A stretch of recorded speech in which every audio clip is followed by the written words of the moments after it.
Okay,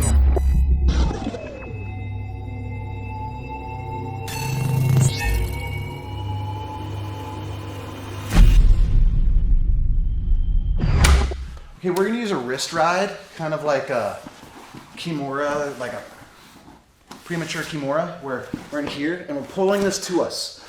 I want to break him down and get his shoulder to touch the mat or head before I even attempt stepping over in front. So a lot of times, turn this way, Max. A lot of times, I had an old coach, Jason Kelber, who's an NCAA champion. He taught me a hammer lock. And this lock is me grabbing my own wrist as I grab his wrist. So I could bring this chicken wing out and kind of drive him down to the mat without having to like butt drag or check the oil, which is a little bit uncivilized, right? If I have to go here and get him down to the mat, rather than just here and pull him away and down. Now I could transition through to my sankaku, right? Doing most of that handiwork without having to use my arms or grab a foot. So this Kimura, or this wrist control, to a hammer lock, is a good setup to just break him down and transition and step in that hole. Boom! Doing all that leg work on the back end, if need be, right? So, a lot of times this one can turn into where I come in front with my knee only, and I get to this transitionary double wrist Kimura.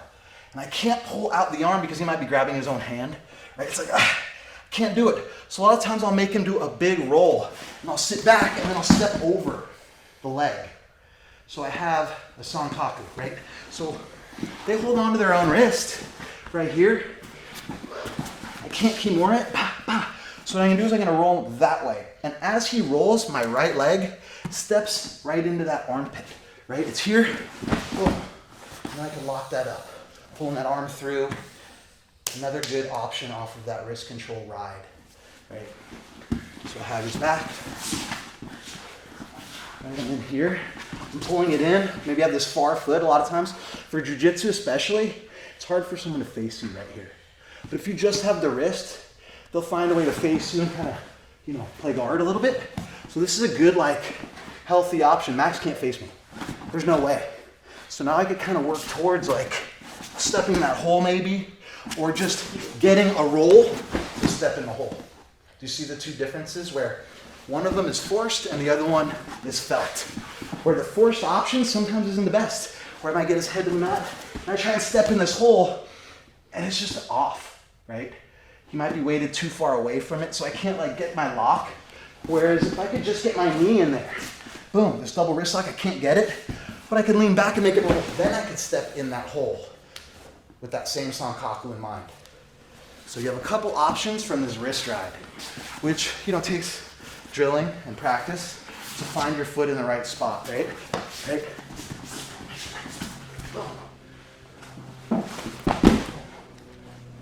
Right, finishing with different various finishes with the arms or the choke. So just finding your way in. It's a difficult time sometimes. So, playing with wrists, letting people in on your legs, these different setups require you stepping out of comfort zones sometimes. So give it a try.